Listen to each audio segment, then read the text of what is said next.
오늘 날씨가 참 좋습니다. 그죠? 네. 지난 주간에는 비가 어마어마하게 왔어요. 네. 저희 교회가 있는 이튼타운은 그래도 비가 그렇게 많이 오지는 않았는데 다른 지역들은 물난리가 나고 물 피해를 입은 지역들도 많이 있습니다. 이렇게 모든 사람들이 날씨에 관한 이야기들을 합니다. 날씨에 대해서 관심도 많죠. 날씨에 관해서 이야기할 것도 참 많이 있습니다. 근데 사실 날씨에 대해서 얘기하는 만큼 날씨에 관해 우리가 무엇을 할 수 있거나 한 것은 거의 없습니다. 지난 주간은 계속 흐리고 비가 왔죠. 여름 태풍과 폭우를 경험하고 있습니다. 이런 폭풍과 폭우는 갑자기 오고 경고도 없이 그렇게 나타납니다.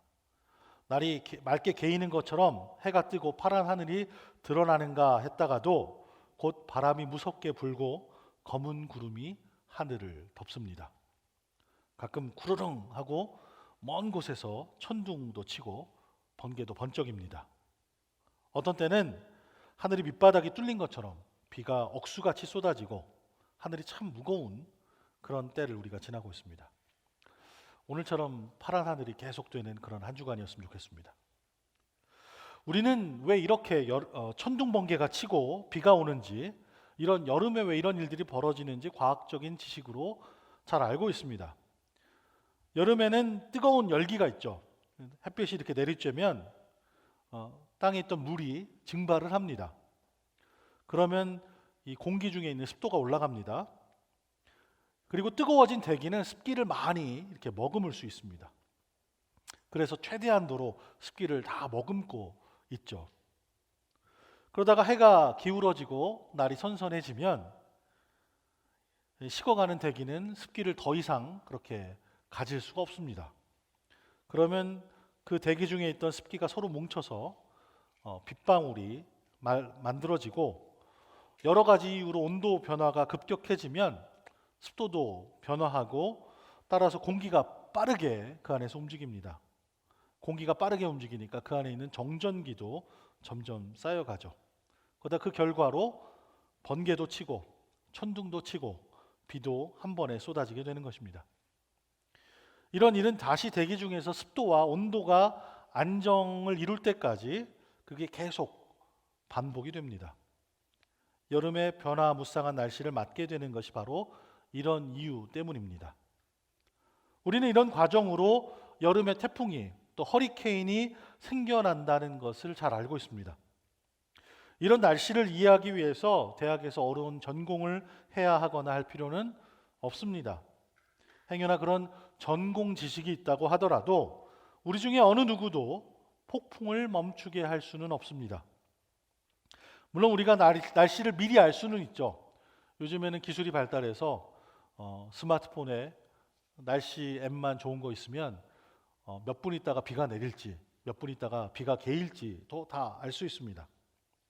이렇게 날씨를 미리 알고 그것에 대비할 수는 있습니다.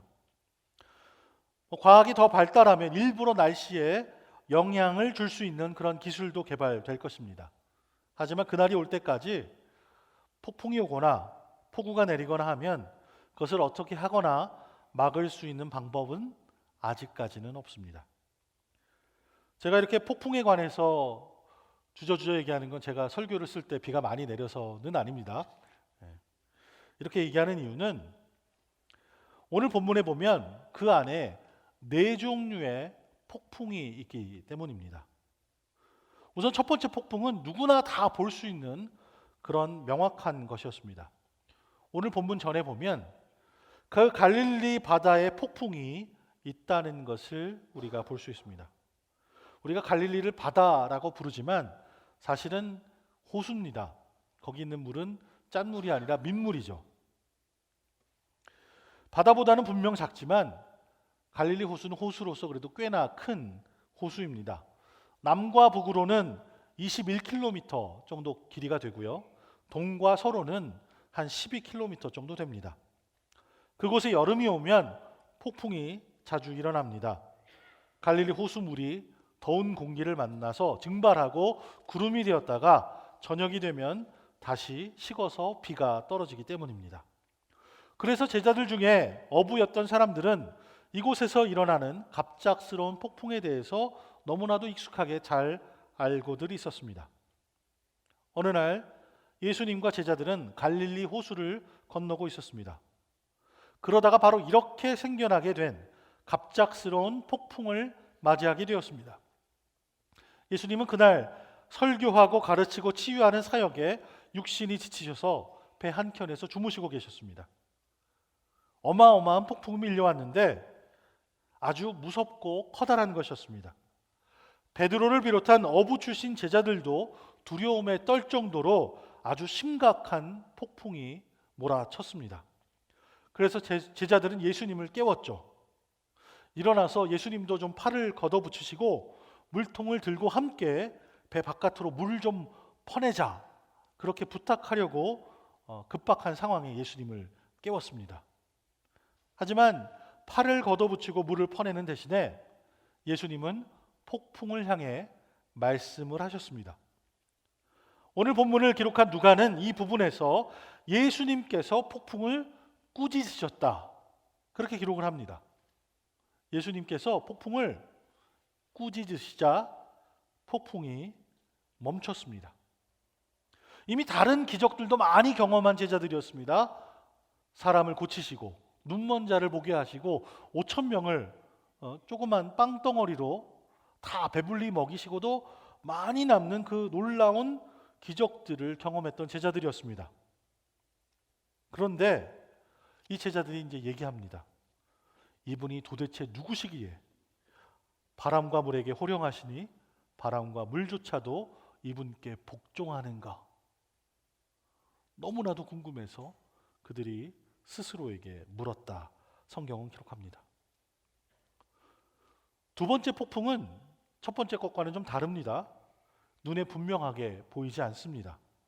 하지만 분명 그곳에 있었습니다. 그리고 이 폭풍은 그 지역과 상당히 관계가 있었습니다. 이 갈릴리 바다는 유대인 지역인 갈릴리와 이방 지역인 거라사를 경계로 두는 그런 지역이었습니다.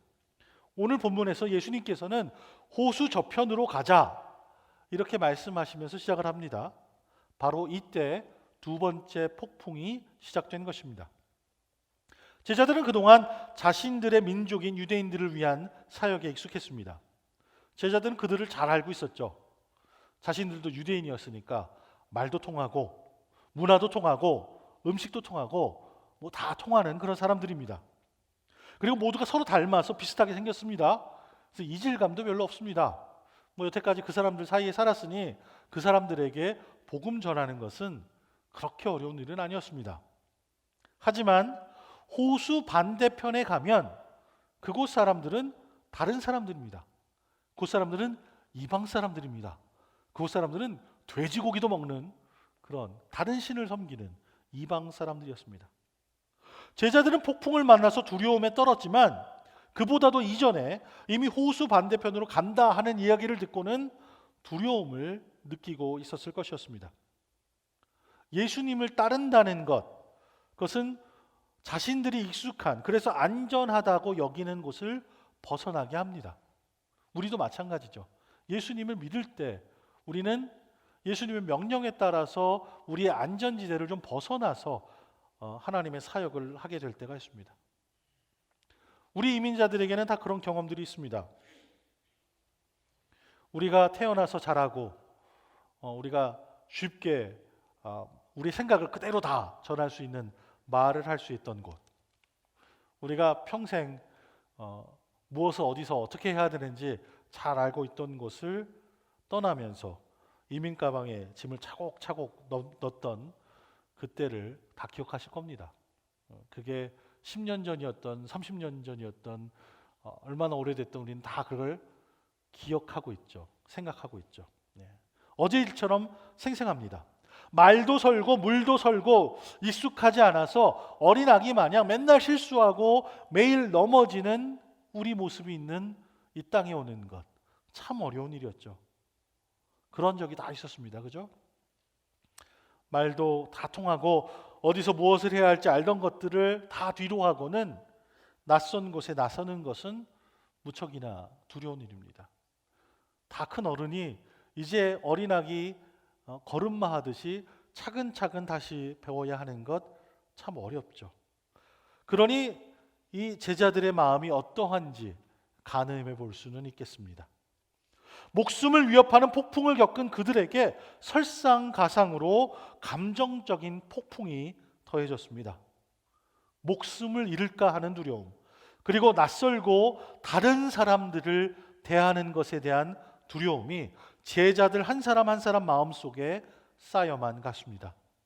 불확실하고 앞길을 내다볼 수 없는 그런 두려움과 의심이 그들 삶 속에 깊어만 갔습니다.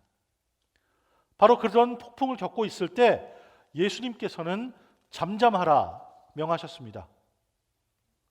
호수는 그 파도가 밀리고 바람이 그렇게 험하게 불던 그 호수는 그 명령에 순종해서 잠잠해졌습니다. 하지만 제자들의 혼란한 마음도 잠잠해졌는지는 잘 모르겠습니다. 그들은 자신들이 무슨 일에 휘말리고 있는 것인지 여전히 궁금해했습니다. 누가는 예수님께서 폭풍을 잠잠하게 하신 이후에 제자들이 두려워하고 놀랐다, 그렇게 기록을 합니다. 제자들은 여전히 우리와 함께 배에 타고 있는 이분은 도대체 누구신가 궁금해했습니다. 세 번째 폭풍은 제자들이 호수 건너편에서 만난 심리학적인 폭풍이었습니다.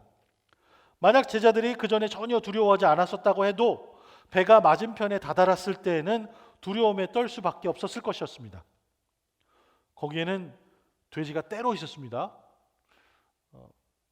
이쪽 갈릴리 쪽에서는 전혀 못 보던 거죠. 먹질 않으니 기르지도 않았어요. 그러니 돼지가 떼로 있을 리가 없죠.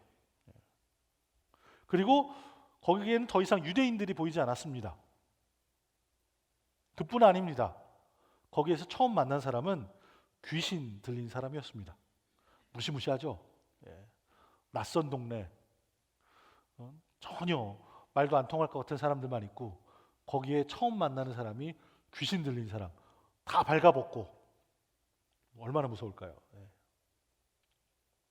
이 귀신 들린 사람이 예수님 발 앞에 엎드려졌습니다. 심리학자가 이 사람을 봤다면, 그리고 정신과 의사가 이 사람을 진찰했다면 아마도 이 사람은 조현병을 앓고 있는 사람이었을 것이다, 그렇게 진단을 했을 것입니다. 이 정신병의 영향으로 이 사람은 묘지에서 발가벗고 살게 되었을 것입니다. 오늘 누가복음에는 그렇게 자세한 얘기가 나오지 않지만 마가복음 5장에 보면 이 사람의 형편을 조금 더 세밀하게 묘사합니다. 이 미친 사람이 광기를 부릴 때 위험하니까 사람들은 이 사람을 쇠사슬에 묶었다, 그렇게 거기선 기록을 합니다. 그래도 별로 소용이 없었을 것입니다. 광인은 이 쇠사슬을 뚝뚝 끊어내곤 했으니까요. 동네 사람들이 이 사람 때문에 얼마나 힘들었을지 상상이 갑니다. 예를 들어 아낙네가 혼자서 빨래를 하고 있다고 생각을 해보세요. 빨래를 막 하고 있는데 발가벗은 사람이 딱 나타나면 얼마나 무서울까요? 하던 거 다 놓고 도망갈 것 같아요. 가족들이 이제 하루에 힘든 일들을 다 마치고 저녁에 모여서 밥을 막 먹으려고 하는데 머리가 산발한 사람이 갑자기 고개를 쑥 들이밀고 막 소리를 지르면서 배고프다, 밥 달라 그러면 얼마나 무서울까요? 여기 앉으세요 이럴까요? 그러긴 어려울 것 같아요. 아주 민폐가 막심한 사람입니다. 낮에만 그러고 밤에는 좀 조용했으면 좋겠는데 낮밤 이런 거 없죠. 이런 사람들은 밤엔 더 시끄럽습니다. 남들 피곤해서 자려고 그러는데 막 소리를 지릅니다. 문을 두드립니다. 막 비명을 질러댑니다. 마가복음 5장 5절이 이렇게 기록합니다. 밤낮 무덤 사이에서나 산에서나 늘 소리 지르며 돌로 자기 몸을 해치고 있었더라. 그냥 안 보이는 곳에서 빨가벗고 무슨 일을 해도 상관은 없는데 사람들 보이는 데도 나타나고 소리도 지르고 돌을 들어서 막 자해를 하고 피를 보이고 하면 보는 것도 끔찍하고요. 소리 듣는 것도 힘들 것 같아요. 제자들은 예수님께서 폭풍을 잠잠하게 하신 후에 계속해서 속으로 이분이 과연 누구실까? 이렇게 질문을 하고 있었습니다. 그런데요, 이 귀신 들린 사람은 단번에 예수님이 누구신지를 알고 있었습니다. 그는 예수님을 향해서 이렇게 얘기합니다. 지극히 높으신 하나님의 아들 예수여. 너무나도 분명하게 그분이 누구신지 그분의 이름까지 큰 소리로 불렀습니다. 찢어질 듯 큰 소리로 부르는 이 사람은 무척이나 괴로움을 당하고 있던 것이 분명했습니다. 이 사람이 직접 삶에서 감당해야 할 그 정신 질병, 그리고 마음의 고통, 그리고 영혼의 괴로움이 어떠했을지는 아무도 모를 겁니다. 그냥 힘들겠다, 어렵겠다, 그것보다도 나한테 좀 가까이 안 왔으면 좋겠다, 이렇게 상상을 하지, 그 사람이 정말로 얼만큼 아플까, 우린 그런 상상 잘 안 해보죠. 다시 예수님께서 입을 열어 말씀을 하십니다. 호수 한가운데서 폭풍을 향해서 꾸짖으셨던 것과 마찬가지로 더러운 영들을 꾸짖으십니다. 예수님께서 군대 마귀를 나가게 하셔서 돼지떼에게로 보내셨습니다. 그러자 돼지떼는 비탈진 뚝으로 내리달아서 호수에 빠져서 죽게 되었습니다. 귀신 들렸던 사람이 이제 제정신이 들어 옷을 입고 예수님 발 앞에 앉게 되었습니다. 이제 그의 인생에 불어닥쳤던 폭풍은 그쳤습니다. 이제 그는 집으로, 그의 삶으로 돌아갈 수 있게 되었습니다. 그런데 이 사건이 바로 네 번째 폭풍을 몰고 왔습니다. 첫 번째 폭풍은 물리적인 폭풍이죠. 날이 뜨거워지고 수증기가 올라가고 그러니 구름이 생기고 비가 막 내리고 바람이 부는 그런 말 그대로 폭풍입니다. 두 번째 폭풍은 감정적인 폭풍이죠. 낯선 것에 대한 두려움, 그곳에 가는 불편함, 이런 것들에 대한 폭풍이었죠. 세 번째는 심리학적인 폭풍이었습니다. 귀신에 들려서 어찌할 수 없는 한 인간이 겪고 있었던 어려웠던 폭풍이었습니다. 그리고 이번에 마주하는 폭풍은 사회적인 폭풍입니다. 그 마을에서 귀신 들린 사람을 제압하기 위해서 밧줄과 쇠사슬로 묶어두었었던 사람들이 나와서 이 사람에게 무슨 일이 일어났는지, 이 동네에 어떤 난리가 났는지 다 직접 목격하게 되었습니다. 사람들이 와서 귀신 들렸던 자가 제정신을 차리고 옷을 차려입고 앉아있는 것을 보았던 것이었습니다. 그들은 자기들 나름대로 귀신 들린 자를 대처하는 방법이 있었어요. 그를 쇠사슬로 묶거나 마을 밖으로 쫓아냄으로써 자신들이 잠시라도 평화를 갖고 있었습니다. 또 이 귀신 들린 사람이 그 마을에 있다는 것은 또한 이 마을 사람들에게 좋은 본이 되는 때가 있어요. 자녀들을 훈계할 때, 혼낼 때 참 좋은 훈계거리가 되죠. 야, 너네 공부 안 하고 말 잘 안 들으면 저렇게 된다, 이렇게 혼낼 수 있는 좋은 그 본이 하나 있죠. 근데 갑자기 상황이 달라졌습니다. 귀신 들린 사람이 제정신을 차린 거예요. 그리고 그들은 두려웠습니다. 자신들은 어떤 방법을 사용해도 이 귀신 들린 자를 계속 제압할 수는 없었습니다. 잠깐 그들을 컨트롤할 수 있죠. 잠깐 귀신 들린 자를 조용하게 할 수는 있습니다. 잠깐 이 사람이 마을 밖으로 나가서 있을 수 있게 할 수는 있었습니다. 하지만 이 사람을 제정신이 들게 이렇게 할 수는 없었습니다. 하지만 예수님께서는 그저 목소리만으로 이 사람을 잠잠하게 만드셨습니다. 마을 사람들은 예수님께서 폭풍을 잠잠케 하셨을 때 제자들이 그러했던 것처럼 두렵고 놀랐습니다. 그래서 그 두려움에 가득 차서 예수님께 떠나달라 간청을 했습니다. 이 예수라는 사람이 귀신 들린 자도 단숨에 제압을 했다면 다른 어떤 일을 할 수 있을까? 이 사람은 무서운 사람이야. 이 예수라는 사람이 그 많던 돼지떼를 갑자기 다 죽였는데 이 사람이 이 마을에 있으면 다른 어떤 어마무시한 일이 벌어질까? 그래서 두려웠습니다. 그래서 예수님께 찾아와서 제발 좀 떠나달라 그렇게 말했던 것이죠. 예수님께서는 갈릴리 호수에 물어닥친 폭풍을 잠잠케 하셨습니다. 예수님께서는 귀신 들린 자의 영적인 폭풍도 잠잠케 하셨습니다. 그리고 예수님께서는 우리들의 인생 여정에서 마주하는 모든 폭풍들을 잠잠케 하실 수 있는 능력을 가지고 계십니다. 우리 인생의 폭풍들은 여러 모양들을 하고 있습니다. 어떤 폭풍들은 지극히 개인적인 일이죠. 우리의 슬픔과 우리의 아픔과 연결되어 있는 그런 폭풍입니다.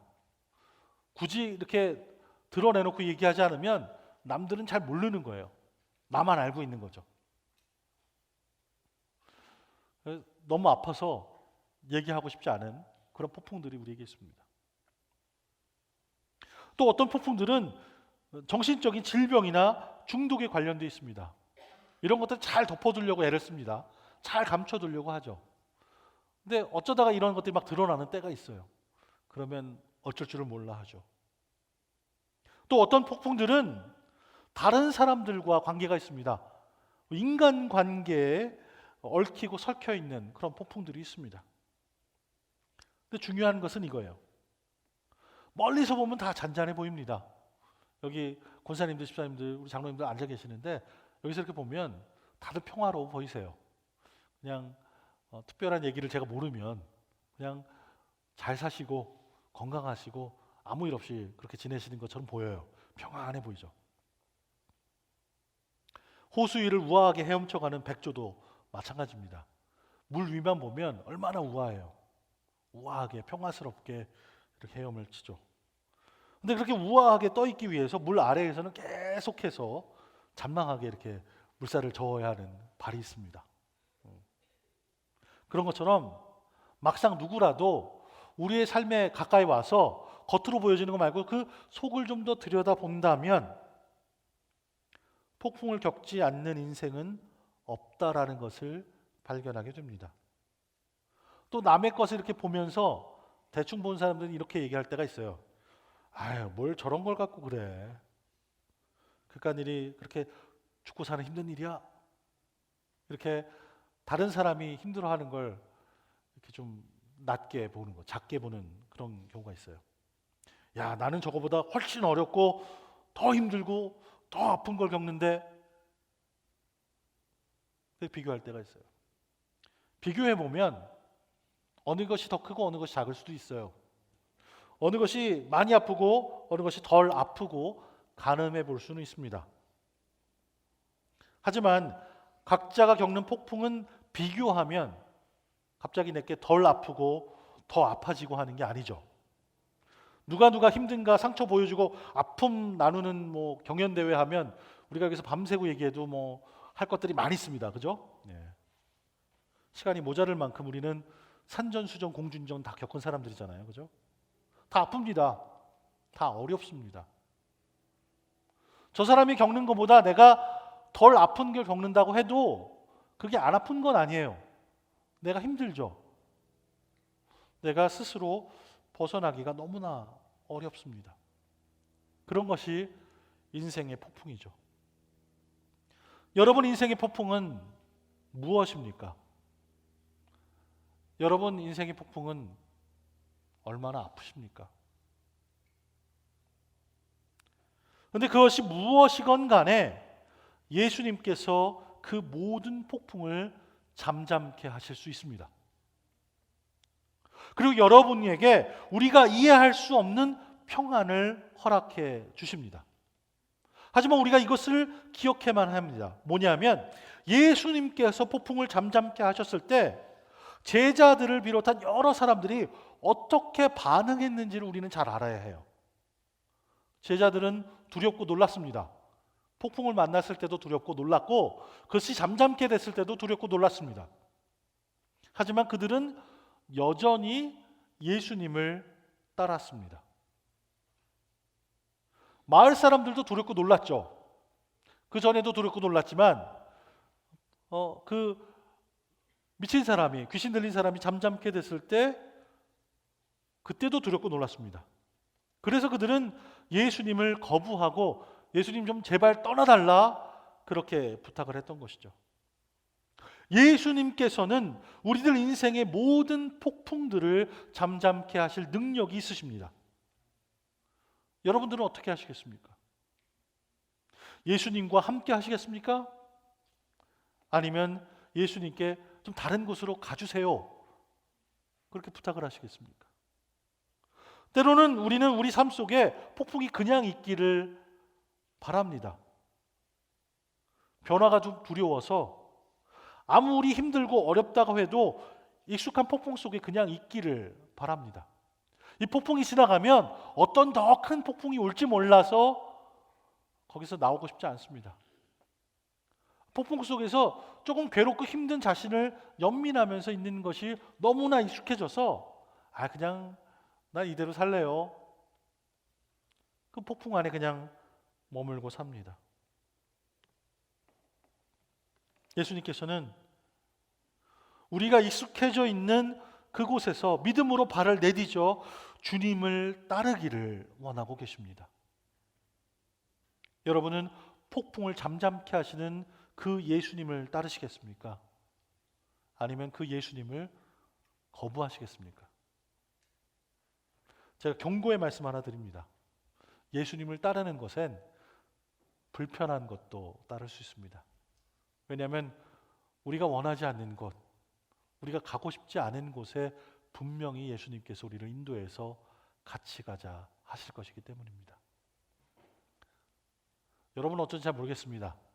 하지만 저는 폭풍을 잠잠케 하시는 그분을 따라 어느 곳도 함께 가겠습니다.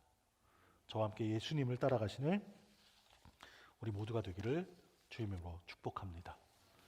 기도하시겠습니다.